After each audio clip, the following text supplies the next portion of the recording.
Politika eta kulturako sailburu ordea eta ingurumena eta lurralde politikako sailburu ordea, urrunez urren, mila esker gurekin egoteagatik. Mila esker ere ikastetxe, unibertsitate, udal enpresetatik etorri zareten guztioi. Ongi etorri jasangarritasunerako, hezkuntzarako, Euskadiko laugarren jardunaldi honetara. Bienvenidas y bienvenidos a estas cuartas jornadas de educación para la sostenibilidad de Euskadi. Desde el Ingurugela queremos agradecer la presencia de la viceconsejera y del viceconsejero y del profesor Javier Benayas, que luego nos va a dar la conferencia, de todas las personas que estáis aquí desde escuelas, universidades, ayuntamientos y empresas. Gracias a todas y a todos. Van a inaugurar estas jornadas Josu Madariaga, viceconsejero de Medio Ambiente y Política Territorial, y Arantxa Aurrekoetxea, viceconsejera de Educación, Política Lingüística y Cultura. Madariaga jauna. Eskerrik asko.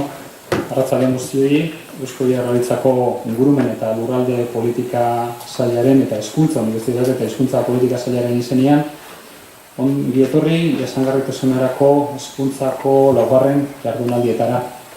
Nirekin dira mailan Arantxa Aurrekoetxea, Eusko Jaurlaritzaren hezkuntzako sailburu ordea, eta Javier Benayas, Madrilgo Unibertsitate Autonomoko ekologia irakasle, eta Espainiako Unibertsitateetako rektoren konferentziako KRUE, jasangarritasun batzordeko idazkari exekutiboa.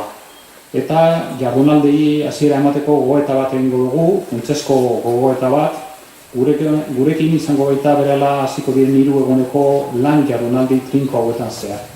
Bereziki pozgarria zait topaketa honetan, honen lehen orduak zuekin partekatzea, Euskadin garapen jasangarrirako hezkuntzaren une garrantzitsu batean baikaude. Joan den urtearen amaieran Eusko Jaurlaritzak 2020ko ingurumen esparru programa onartu zuen, hau da gure herrialdearen ingurumen politikarako ibilbide orria. Programa erreferentziako esparrua da ingurumenean eta garapen jasangarriaren arloko politika publiko guztientzat eta hor sartzen da nola ez hezkuntza. Esparru programa berriaren espirituak bira bat ematen dio ingurumenari heltzeko moduari, sektoreko politika izateatik, zeharkako politika izatera igaro da. Horrek esan nahi du, onartu denetik aurrera gobernu honen sail guztiek argi eta garbi jasotzen dutela beren plangintzan ingurumena babesteko premia hori, eta adierazitakoa argi geratu da esaterako osasun sailean, ekonomiaren garapen eta lehiakortasunerakoan, enplegu sailean, nola ez hezkuntzan baita. Decía que esta jornada era una oportunidad porque estamos en pleno proceso de elaboración de la futura estrategia de educación para la sostenibilidad de Euskadi de aquí hasta el año 2030. Os vamos a presentar el trabajo realizado hasta ahora y animaros a que compartáis con nosotros vuestra visión sobre el papel que tiene que jugar la educación en todas sus facetas y vertientes para que podamos avanzar hacia una sociedad construida sobre los valores de la sostenibilidad. Como educadores y educadoras estáis en condiciones privilegiadas para que podamos reflexionar con vuestra ayuda sobre las debilidades y fortalezas de la educación para el desarrollo sostenible y podáis proponer líneas de actuación para la futura estrategia. La estrategia está siendo construida siguiendo la pauta de los ámbitos de acción definidos por el Global Action Plan de las Naciones Unidas. Por este motivo se centrará en 5 ámbitos de acción prioritarios, como son la promoción de políticas que impulsen la sostenibilidad, la integración de las prácticas de la sostenibilidad en los contextos pedagógicos y de capacitación, mediante enfoques que abarquen al conjunto de la institución, el aumento de las capacidades de personal educativo y formador, dotar de mayor autonomía a los jóvenes y movilizarlos, e instar a las comunidades locales y a las autoridades municipales a que elaboren programas de educación para el desarrollo sostenible de base comunitaria. Si somos capaces de llevarlos a cabo, podremos poner los cimientos de una educación transformadora para conseguir una ciudad más sostenible y comprometida. Los retos que nos plantea el futuro son ambiciosos, pero contamos con todos vosotros y vosotras para poder abordarlos con éxito y por eso os invitamos a participar activamente en estas jornadas, en las vías de trabajo posteriores que surjan a partir de este encuentro. Eskerrik asko.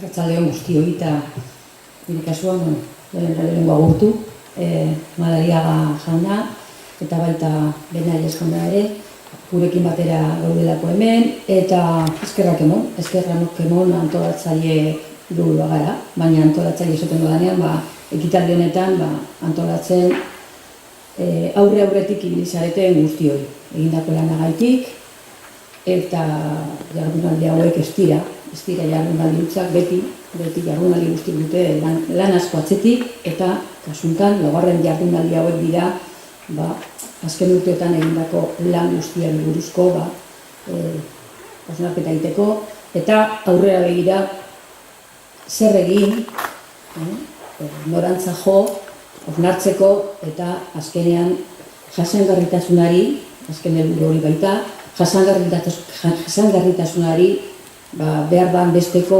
bultzada emateko. Labur, hiru ideia. Batetik ikaslearen heziketa jasangarriaz, ideia mesutxu bat. Bestetik hezkuntza komunitatearen jokabide jasangarriaz, eta azkenez, nola ez, ingurubeleen lanaz, irulabitz, eta aitortza, behar dan besteko aitortza. Lehenengo, ikaslearen heziketa jasangarriaz. Dakizuenez, Heziberri 2020 plana dugu martxan proiektu desberdinekin orain dela 2 urtetik ona. Lehenengo lana izan da hezkuntza eredu pedagogikoa bera garatzea, hau da, gure ikasle guztien kompetentziak jasotzeko eta kompetentzi horiek nola bideratu aurreikusteko. Hori izan da Heziberri 2020 planaren lehenengo lana. Zergatik, gure ikuspegitik hezkuntzaren helburua hori izan behar delako. Garapen ikasle guztien garapen osoa lortzea. Asko esatea hori. Askotxo esango duzu batzuk, ez?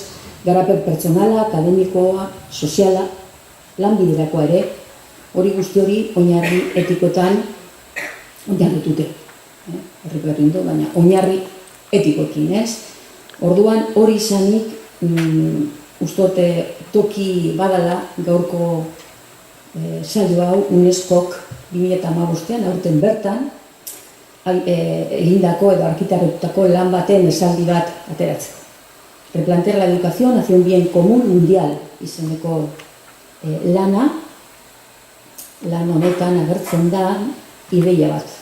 La educación es el principal eslabón hacia la igualdad de oportunidades. Hau horrela da, eta hemen bat etorriko gare danok, esaldi borobila eta erantzukizun handia dakarrena atzetik, ez?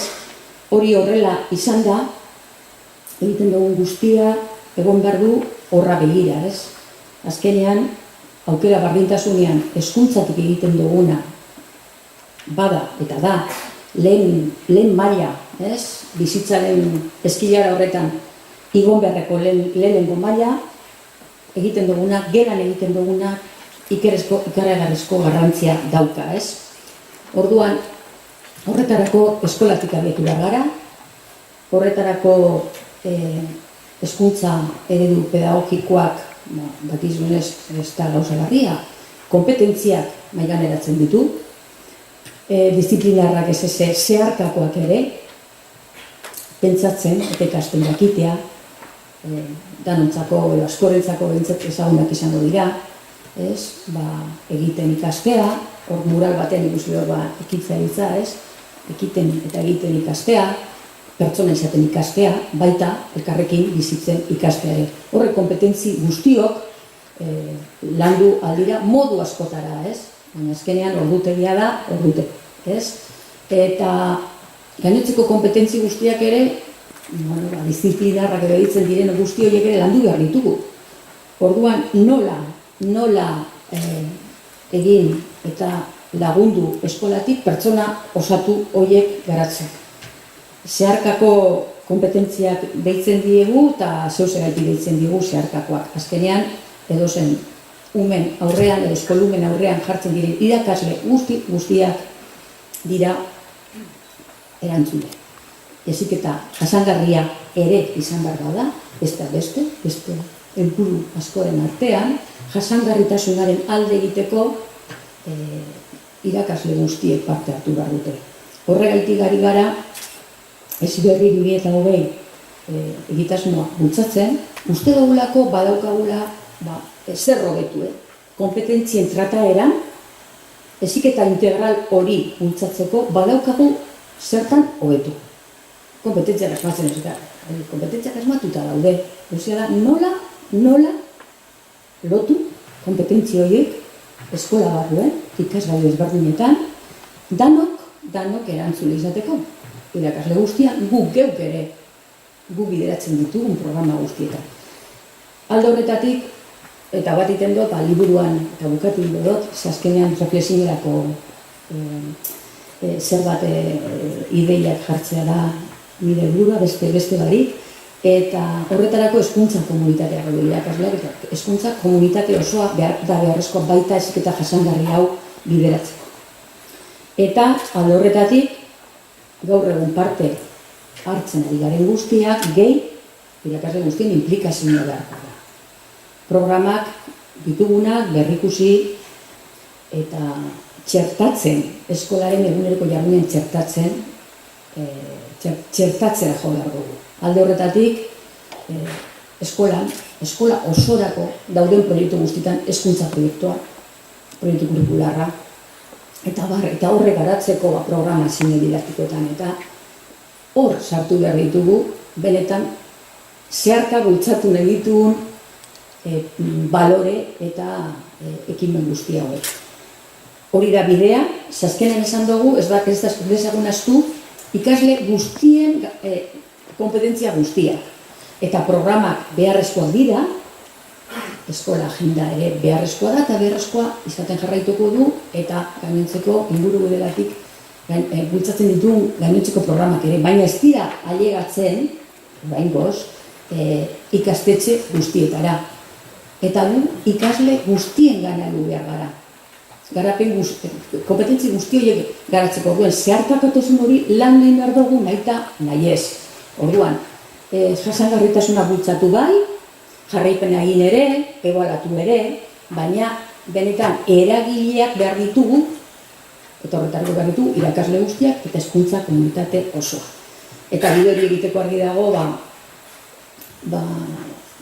laguntzeko prest gaudela, hori izango da gure ustez biderik modurik eraginkorrena aurrera egiteko, eta alde horretatik ezinbestean aritu beharko gare inguru dela zerbitzuarekin eta hona etorritako gainontzeko guztiekin. Ze hezkuntza komunitatea ondo dago esatea, baina jasangarritasunean eta holango jasangarritasuna moduko helburuak epe luzeko helburuak izan da, bizitza osoan egiten duten helburuak izan da, nahi eta nahi ez, eskola ez gizarte osoa behar da, gobernua behar dire, eta oraintzu irakurri bat moduan, gobernuak ez merkatu harremanetan ere eragin behar da.